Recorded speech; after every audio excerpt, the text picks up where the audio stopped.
bahar ayı giyip mahmur köyün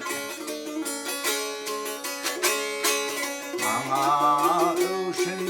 ateşine aşığım Ah yere bulmam yerim kaymağım Bırakın bakışına aşığım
Gölde alıp kendana gelin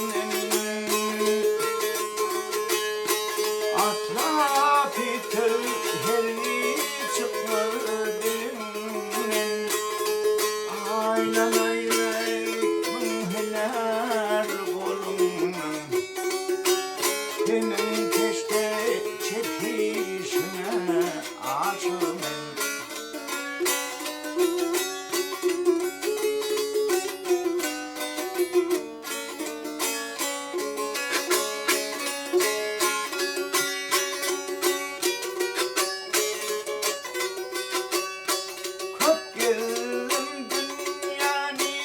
Men bürgerine Hayını tapmadım yerin gülüne Gül gülüm feyle çık kendi birine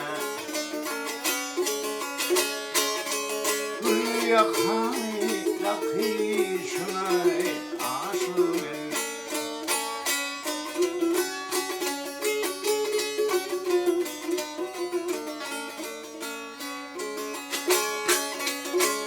Yakanı yakışına aşığım Beni haylap kapışına aşığım